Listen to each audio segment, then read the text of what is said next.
নমস্কার, আমি তসমিনা। নমস্কার, তসমিনার সঙ্গে আমি শুভাঙ্গী। শুরু করছি বিয়ন্ড পলিটিক্স। কেন পদত্যাগী ধনখড়, এই নিয়ে প্রশ্নের ঝড়। আমার খুব অপমান হয়েছে। তাই নাকি? কে অপমান করলো তোকে? বাড়ি শুদ্ধ সবাই, কেউ বাদ নেই। আচ্ছা, তা এমন কি হলো যে এত অপমান? আরে আর বলো না, আমার পিস্তুত দিদির বিয়ে, শপিং করতে হবে, কিন্তু বাড়ির কারোর আমার সঙ্গে যাওয়ার সময় নেই। দুঃখ করিস না, আমি তোর সঙ্গে বেরোবো। কিন্তু তাতে তো আমার অপমান কমবে না, কেমন একটা ধনখড় ফিলিং হচ্ছে। আচ্ছা, অনেক কিছু শিখে গেছিস দেখছি। না গো, ধনখড় যখন পশ্চিমবঙ্গের রাজ্যপাল ছিলেন তখন তিনি বলতেন, আমি অনুষ্ঠানে আমন্ত্রণ পাইনি, আমি অপমানিত। আমিও সেই রকমই ভাবছি। কিন্তু তুই কি জানিস ধনখড় উপরাষ্ট্রপতির পদ থেকে পদত্যাগ করেছেন? হ্যাঁ, দেখছিলাম তো খবরটা। কিন্তু কি হয়েছে বলো তো? ওনাকে কেউ কি আবার অপমান করেছে, নাকি নিজেই অপমানিত ফিল করছেন? না রে, ব্যাপারটা তো সহজ নয়। কেন, একটু খুলে বলো। ভারতীয় গণতন্ত্রে এমন ঘটনা ঠিক আগে বোধহয় ঘটেনি। এ নিয়ে নানা রকম প্রশ্ন উঠছে। তাই নাকি? এটা তো জানতাম না। কেউ কেউ মনে করছেন ধনখড়ের এই পদত্যাগ নাকি ভারতীয় গণতন্ত্র বিপন্ন হবার ইঙ্গিত। এ তো বড় ব্যাপার গো। বটেই তো, নে খবরটা দেখ। উপরাষ্ট্রপতি জগদীপ ধনখড়ের হঠাৎ পদত্যাগ অনেক প্রশ্ন তুলে দিয়েছে। তিনি শুধুই দেশের উপরাষ্ট্রপতি ছিলেন না, রাজ্যসভায় চেয়ারম্যান হিসেবেও গুরুত্বপূর্ণ ভূমিকা পালন করতেন।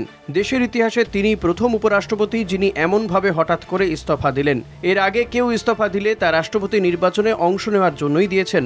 ধনখড় তার চিঠিতে স্বাস্থ্য সমস্যার কথা লিখেছিলেন, কিন্তু পরপর বেশ কিছু ঘটনা অন্যদিকে ইঙ্গিত করে।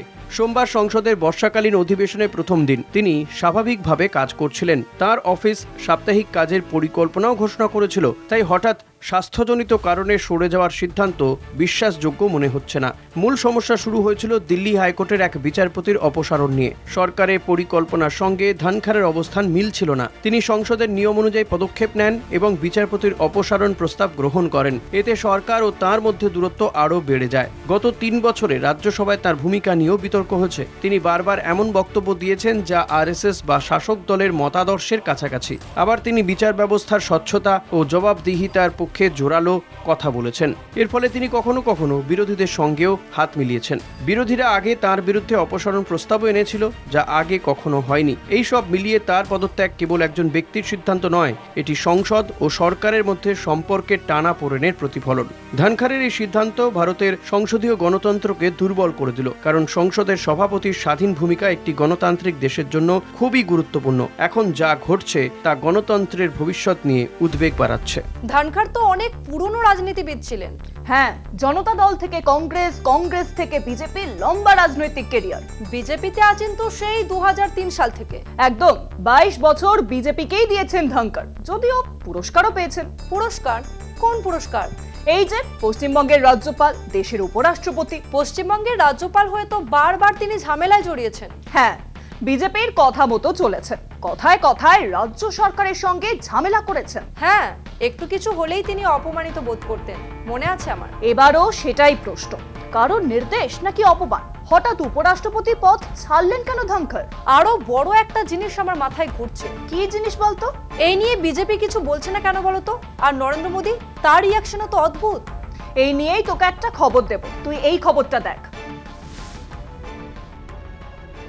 ভারতের উপরাষ্ট্রপতি জগদীপ ধনখড় হঠাৎ ইস্তফা দেওয়ার পর দেশ জুড়ে বিতর্ক তৈরি হয়েছে।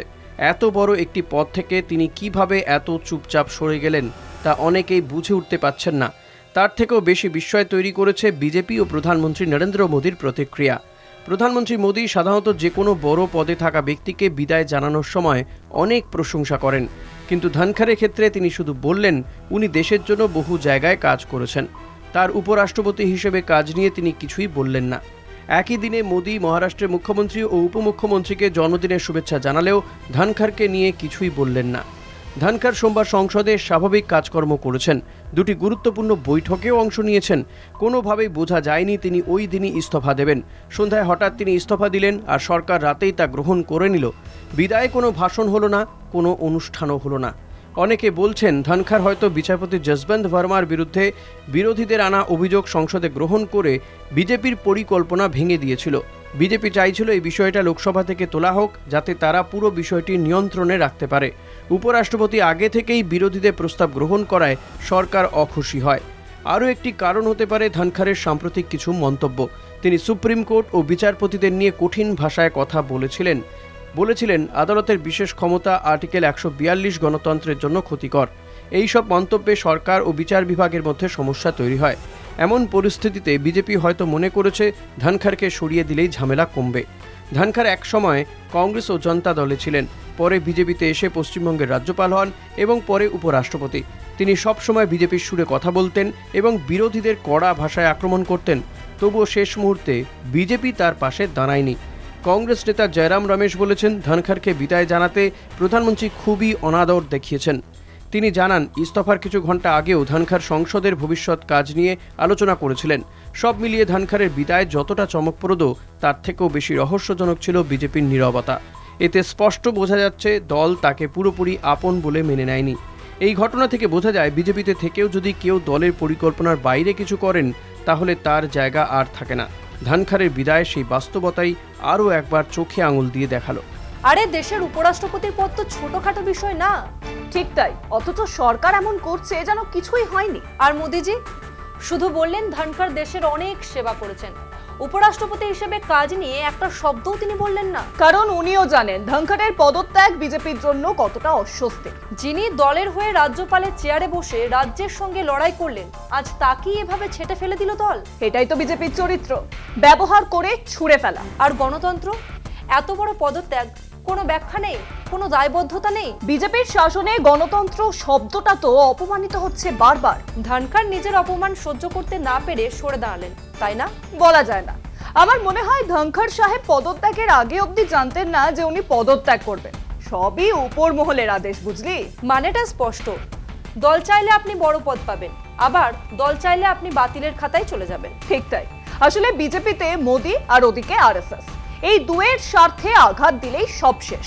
দেশের দ্বিতীয় সাংবিধানিক পদ নিয়েও যদি এত রহস্য হয়, তাহলে সাধারণ মানুষ কি আশা করবে? কোনো আশাই নেই। এই সরকার স্বচ্ছতা চায় না, শুধু নিয়ন্ত্রণ চায়। চলো, আমাদের সময় শেষ, তাই বিয়ন্ড পলিটিক্স আজকের মতো এই পর্যন্তই। দেখতে থাকুন কলকাতা টিভির রাত দিন 7 দিন।